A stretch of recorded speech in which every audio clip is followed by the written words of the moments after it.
Monsieur le Président, chers collègues, la planification écologique qui est engagée par l'État français, notamment en termes de transition énergétique, s'appuie sur des objectifs que l'on identifie tous maintenant.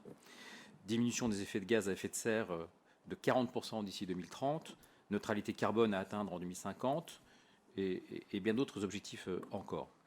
Ce sont des objectifs ambitieux, d'autant que notre pays accuse un retard de production d'énergie renouvelable au regard de ses propres objectifs. Les énergies renouvelables ne représentaient en effet en fin d'année dernière qu'à peine 19% de la consommation finale brute d'énergie, une part plus faible qu'ailleurs en Europe et en deçà de l'objectif que l'État s'était lui-même fixé en 2020 d'atteinte du niveau des 23%. Les urgences climatiques et énergétiques imposent donc d'une part que l'on aille plus vite sur ce terrain de la production et de la distribution d'énergie renouvelable, mais aussi d'énergie de récupération, qui sont des éléments clés de la transition énergétique pour la croissance verte.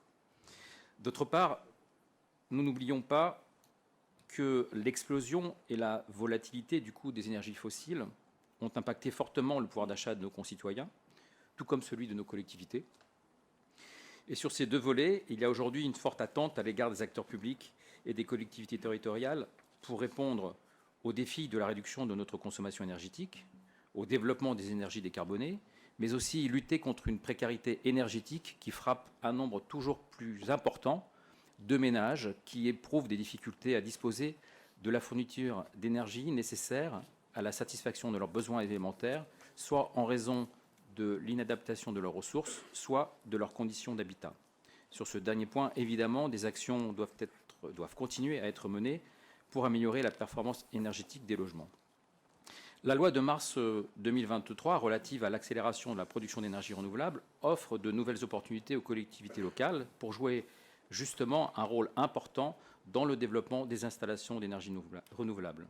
Il faut évidemment s'en saisir afin d'une part de remettre les élus et les territoires au centre du jeu et leur permettre d'effectuer les choix opportuns pour le développement économique et social de leur territoire. Il faut également s'en saisir afin d'ancrer durablement la puissance publique dans ce secteur d'activité de production d'énergie renouvelable en pleine expansion et qui ne doit pas être laissé au seul jeu du marché et des intérêts privés.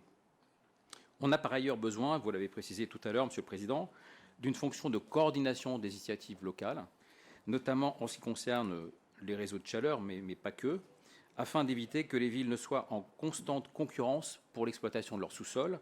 L'exemple sur ma ville et mon canton à Montrouge-Malakoff en est une triste caricature de ce point de vue.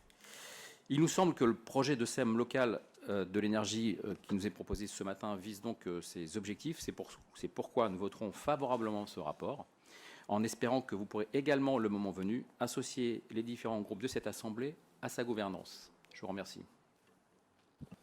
Merci. Monsieur Baguet souhaite également